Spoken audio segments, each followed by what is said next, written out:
Hello friends, welcome back once again. Friends, पिछले पिछले class में हमने आपको बताया था आबादी के बारे में, अर्थात कि पॉपुलेशन के बारे में।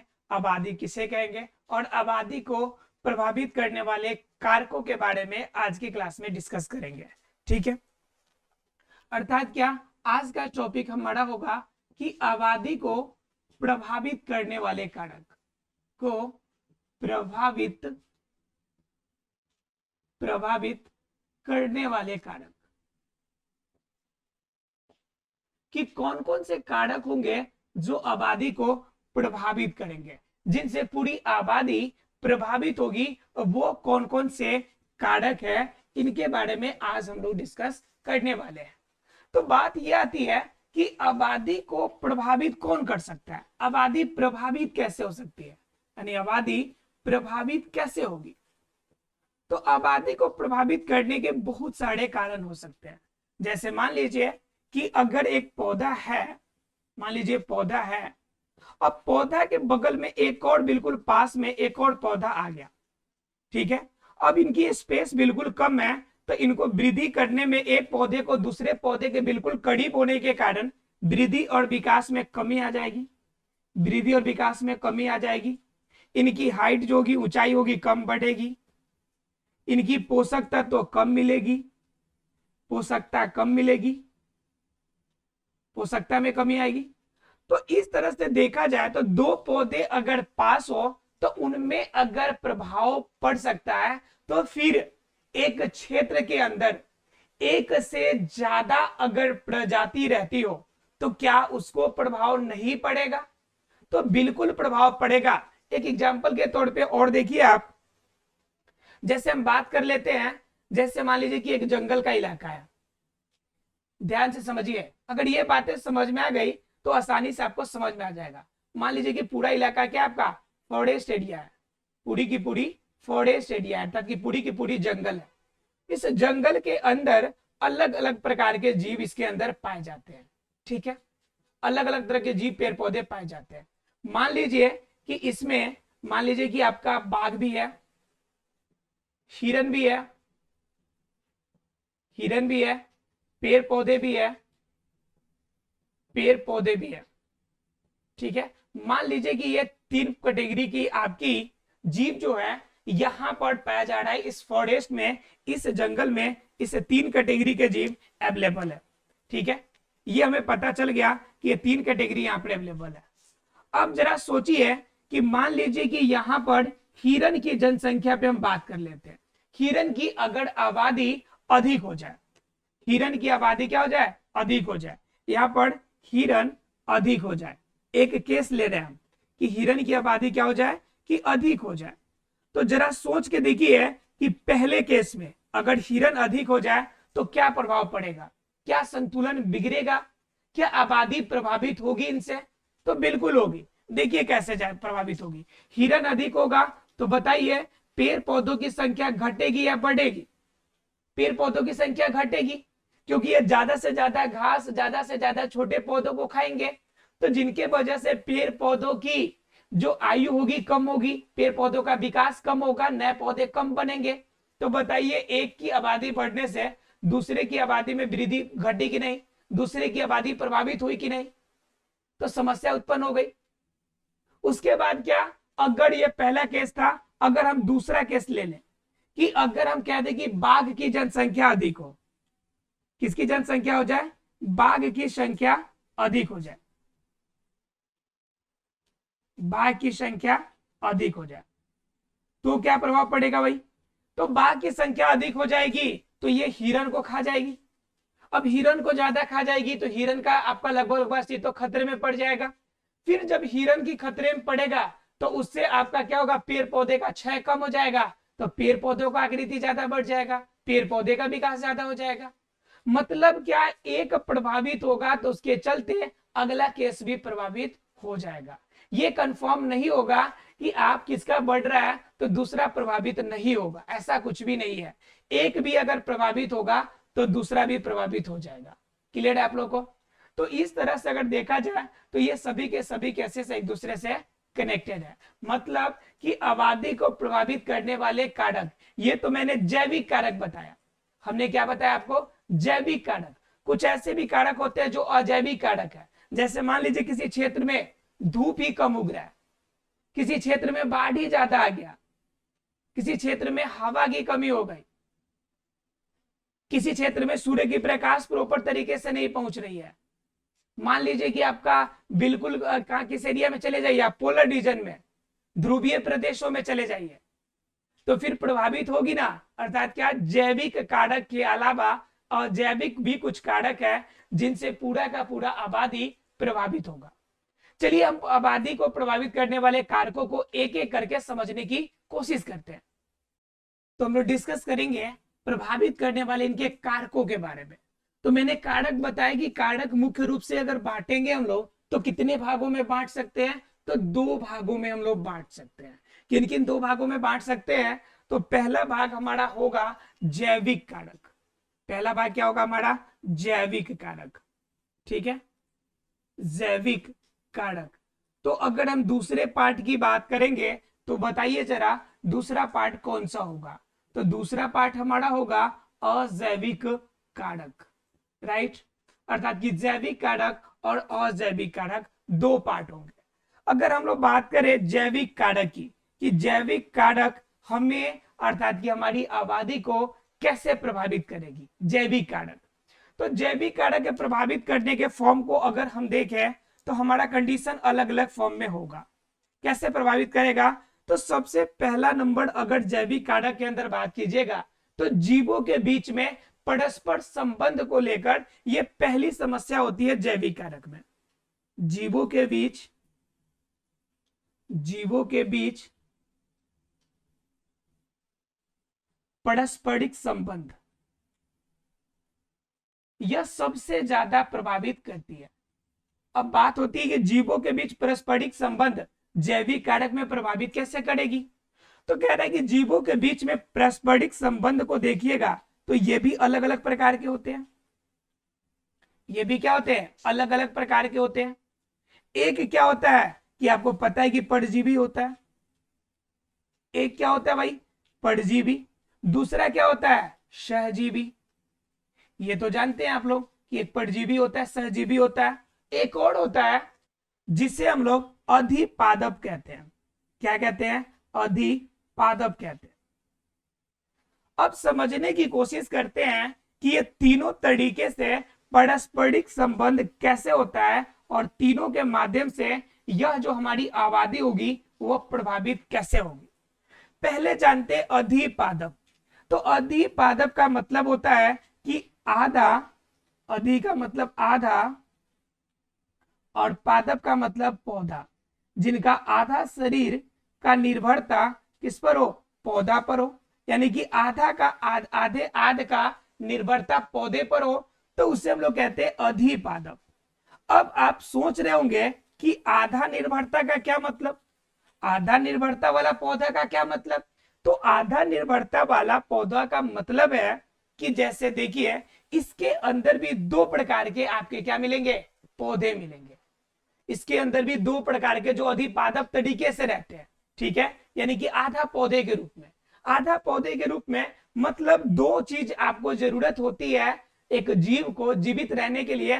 तो 2 में से एक ही चीज लेगा, वो एक ही चीज पर निर्भर रहेगा, वह जिस पौधे के संपर्क में रहे, और एक चीज वो स्वतंत्र रूप से लेगा, तो उस कंडीशन में अधिपादप कहलाएगा ना। जैसे मान लीजिए कोई पौधा है और वह किसी अन्य पौधे पर आपका है जीवित, लेकिन उस पौधे पर सिर्फ रहता है और भोजन कहीं बाहर से होटल में खाता है, तो वह क्या कहलाएगा, अधिपादप कहलाएगा। अगर किसी से भोजन प्राप्त करता है तो रहता कहीं और है, तो भी क्या कहलाएगा, अधिपादप कहलाएगा। अधिपादप का मतलब कि आधे आध काम करना, 50% आप पे डिपेंड होंगे और 50% किसी और पे डिपेंड होंगे, और दोनों के आपका एक साथ में मिलकर तब वो अपनी जिंदगी का गुजर बसर करेंगे। देखिए चलिए देखते हैं कि अधिपादप के अंदर कितने प्रकार के जीव होते हैं। तो अधिपादप के अंदर भी अगर पौधों की बात कीजिएगा तो अधिपादप में भी पौधे 2 तरह के मिलेंगे हमें। कितने तरह के पौधे मिलेंगे, 2 प्रकार के। पहला पौधा मिलेगा जो कैसा हो, जो आपके टहनी अर्थात की शाखा पर हो। किस पर होगा, शाखा पर होगा। और एक ऐसा होगा जो पूरी तरह से पूरी उनकी बॉडी होगी वह शाखा पे नहीं होगी बल्कि लटकती हुई हवा में आपकी तैरती हुई नजर आएगी। ठीक है, यानी कि लटकती हुई रहेगी।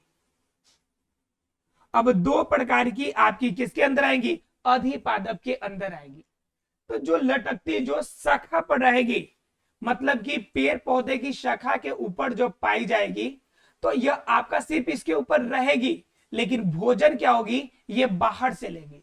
भोजन कहां से लेगी, बाहर से लेगी। अब सोच रहे होंगे कि जब इसके टहनी पर है तो ये भोजन बाहर से कैसे लेगा, ये भोजन बाहर से कैसे लेगा। तो कंडीशन क्या होता है कि जिस ये टहनी पे रहेगा वह आपका टहनी हो सकता है कि मृत अवस्था में हो और इसके ऊपर क्या हो, मिट्टी का छोटा सा आपका टुकड़ा हो और इस मिट्टी वाले हिस्से से यह नया पौधा निकला हो और जो यहां पर मिट्टी है इस मिट्टी से ही यह जल ले लेगा, यहीं से क्या कर लेगा, खनिज लवण ले लेगा और अपना गुजर बसर करेगा।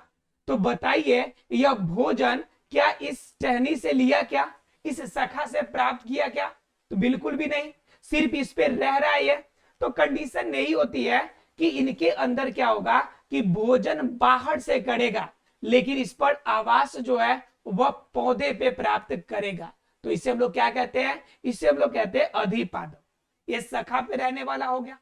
और एक होता है कि लटकते हुए, तो लटकते हुए में आप लोग देखे होंगे अमड़ बेल को, क्या देखा होगा आप लोगों ने, अमड़ बेल, अमड़ बेल देखे होंगे जिसकी सिर्फ लत्तर होती है।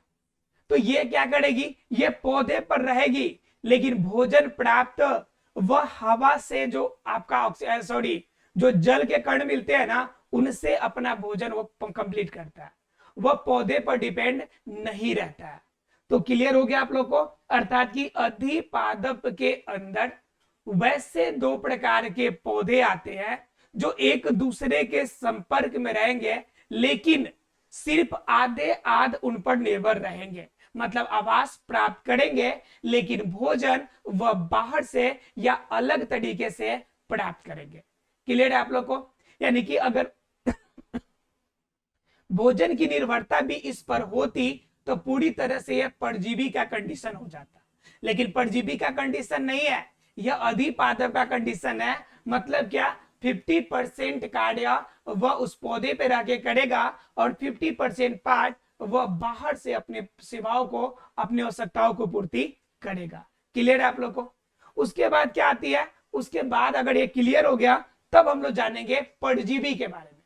तो परजीवी किसे कहेंगे, तो कहते हैं परजीवी के अंदर वैसे जीव आएंगे जो पूरी तरह से दूसरे जीवों पर निर्भर हो, जो पूरी तरह से दूसरे जीव पर निर्भर हो, दूसरे पर निर्भर हो। अब जरा गौर करके देखिए कि दूसरे पर निर्भर का मतलब क्या होता है। दूसरे पर निर्भर होने का मतलब है जहां पर ये रहेगा परजीवी उसको फायदा हो चाहे नहीं हो लेकिन जो रह रहा है उसको फायदा होगा।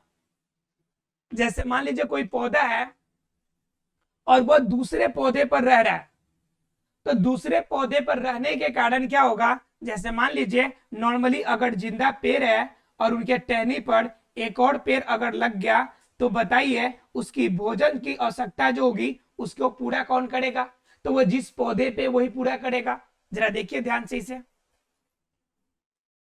मान लीजिए कि यह पौधे की टहनी है, यह मान लीजिए पौधा का हिस्सा है, ठीक है।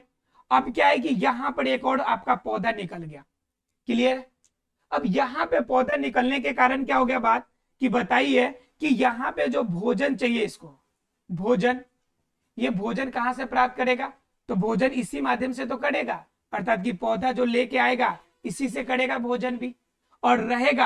अब प्लस में आवास, ये रह कहां रहा है, तो इसी के ऊपर, अर्थात कि भोजन और आवास दोनों के दोनों इस पौधे से प्राप्त करेगा।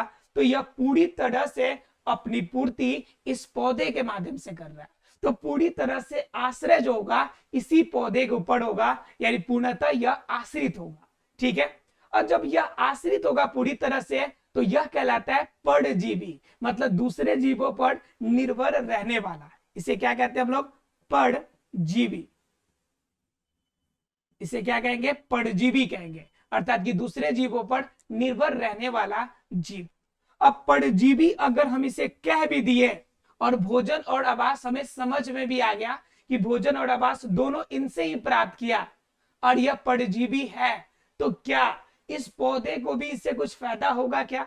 तो इनसे मान लीजिए इस पौधे पर एक और पौधा उग गया है, तो इसके जो आपका नीचे वाला पौधा है इसको कोई भी फायदा नहीं होता, मतलब इसमें एक तरफा फायदा होता है। जो परजीवी होगा जो उस पर रहेगा सिर्फ उसी को फायदा होगा, लेकिन जिस पौधे से वह कनेक्ट होगा उस पौधे को कोई भी फायदा सामान्य रूप से नहीं होगा। तो वह कंडीशन क्या कहलाएगा, वह कंडीशन कहलाएगा परजीवी का। क्लियर है आप लोग को, यानी परजीवी का कंडीशन। उसके बाद आता है चौथा कंडीशन, सॉरी तीसरा कंडीशन सहजीवी का। तो सहजीवी क्या होगा कि सहजीवी क्या होती है, एक अन्योन्य क्रिया होती है। कौन सी क्रिया होती है, अन्योन्य क्रिया।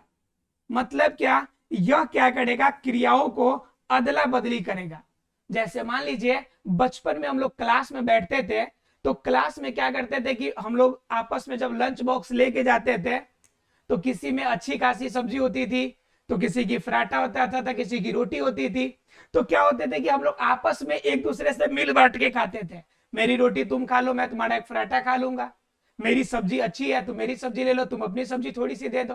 तो यह जो अदला बदली करते थे इसमें क्या होता था कि आपको भी फायदा होता था और जो दे रहा उसको भी फायदा है। तो दोनों कंडीशन में जब फायदे होते थे तो दोनों के साथ में आपका साठ गांठ भी अच्छा बैठता था। तो सेम कंडीशन पौधे के अंदर यहां भी होती है।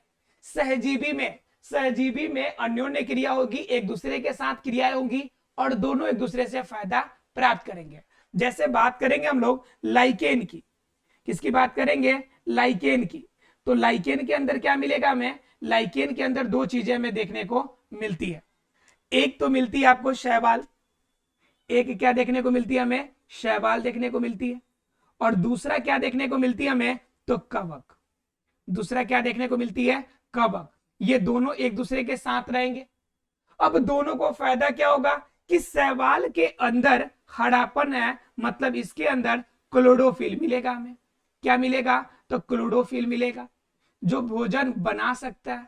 लेकिन शैवाल अकेले भोजन कैसे बनाएगा, क्योंकि इसके पास जड़ें नहीं होती है। और उधर दूसरे तरफ देखिएगा तो कवक के पास भी एक समस्या है कि कवक के पास जड़ें तो है लेकिन इसके पास खाना बनाने का किचन अवेलेबल नहीं है। तो उस कंडीशन में दोनों को आवश्यकता है, कवक को आवश्यकता है कि हमें क्लोरोफिल मिल जाए और शैवाल को जरूरत है कि हमें जड़ से कोई खनिज लवण और पानी को अर्थात कि जल को अवशोषित करके कोई मुझे दे दे। तो कंडीशन दोनों के लिए जरूरी है। जब दोनों की आवश्यकता है तो दोनों की आवश्यकताओं को पूर्ति अगर करने की बात हो गई तो इसमें दोनों को बराबर रूप से फायदा होगा। जब दोनों को बराबर रूप से जब बेनिफिट होगा, जब फायदे होंगे, तो उसे हम लोग क्या कहेंगे, उससे हम लोग कहेंगे सहजीवी। क्या कहेंगे, सहजीवी, यानी कि साथ साथ जीवित रहने वाला, एक साथ मिलकर जीवित रहने वाला आपका जीव क्या कहलाएगा, सहजीवी कहलाएगा। क्लियर है। तो सहजीवी क्या हो गया कि जिसमें दोनों को फायदा होगा, ठीक है। और परजीवी क्या हो गया कि जिसमें सिर्फ एक जीव को फायदा होगा। और उसके बाद अधिपादप क्या हो गया कि जहां पर सिर्फ 50-50 का फायदा और मुनाफा की बात होगी, लेकिन बात कैसी होगी, 50-50, अर्थात कि 50% ही निर्भर रहेगा, 50% वो अपना भरण पोषण कहीं और से करेगा। अगर रहता कहीं और है तो भरण पोषण कहीं और करेगा, और भरण पोषण कहीं और करेगा तो रहेगा कहीं और। तो ये दोनों केसेस जब होंगे तो उसे हम लोग क्या कहेंगे, अधिपादप कहेंगे। और जब दोनों पर निर्भरता समान रूप से हो तो सहजीवी का केस। और जब एक तरफ डिपेंडेंस हो, सिर्फ और सिर्फ घाटा की बात हो एक को और एक को सिर्फ फायदा की बात हो, तो उस केस को हम क्या कहेंगे, उस केस को हम कहेंगे सहजीवी। क्लियर है आप लोग को। मतलब क्या कि तीन हमें क्या मिल गया, जीवों के बीच अन्योन्य क्रिया, यानी जीवों के बीच में पारस्परिक संबंध में हम लोगों ने तीन केसेस अभी तक समझे। अब इसी में एक और आती है आपकी, ये तो हो गई जीवों के बीच पारस्परिक संबंध, यानी कि पौधे पौधे की बात हो रही है। लेकिन बात आती है क्या जैविक कारक के अंदर और भी कोई आता है, तो एक और आता है जिसमें पेड़ पौधे और जीव के बीच में परस्पर संबंध की बात हम लोग करते हैं। जरा उसे हम लोग समझ लेते हैं। तो पहला समझ में आ गया जीवों के बीच परस्पर संबंध, इसमें 3 केसेस। ठीक है, अब जरा बात करते हैं जैविक कारक के ही दूसरे पक्ष को। तो जैविक कारक के अंदर दूसरा पक्ष कौन सा मिलेगा हमें, वो जरा समझिए आप। जैविक कारक के अंदर ही दूसरा पक्ष हमें क्या मिल रहा है, वो जरा देखिए।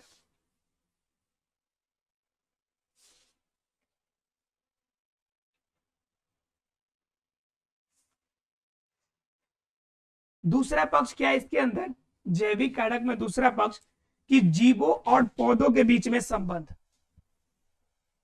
इसमें क्या है दूसरा कारक, जीवों और पौधों के बीच में संबंध, पौधों के बीच संबंध। क्लियर है। अब जीवों और पौधों के बीच में क्या संबंध होंगे, जो दो जीव होंगे और पौधे होंगे उनके बीच में कैसे संबंध बनेंगे, इनके बारे में हम लोग जानेंगे। तो जीवों और बीज के बीच संबंध के भी अलग अलग केसेस है। जैसे अगर पहले केस की बात करें तो पहला केस होता है आपका इसके अंदर भी उत्पादक, उत्पादक और उपभोक्ता का केस, उत्पादक और उपभोक्ता का केस। तो उत्पादक क्या आ जाएंगे, जितने भी आपके पेड़ पौधे होंगे, पेड़ पौधा होगा, ये सभी उत्पादक हो जाएंगे। और जितने भी आपके इसके अलावा पेड़ पौधा के अलावा जिनमें क्लोरोफिल वगैरह नहीं पाया जाएगा, जितने भी जीव जंतु बच जाएंगे, जीव और जंतु सभी के सभी क्या हो जाएंगे, ये सभी के सभी उपभोक्ता हो जाएंगे। अगर एक केस प्रभावित होगा, अगर उपभोक्ता की जनसंख्या ज्यादा होगी तो पेड़ पौधों की कमी हो जाएगी, और पेड़ पौधे अगर जनसंख्या अगर प्रभावित हो जाएगी तो इनडायरेक्टली हम भी प्रभावित हो जाएंगे। मतलब क्या, किसी की भी जनसंख्या कमेगी, घटेगी या बढ़ेगी तो हम दोनों एक दूसरे से प्रभावित होंगे। क्लियर है आप लोग को।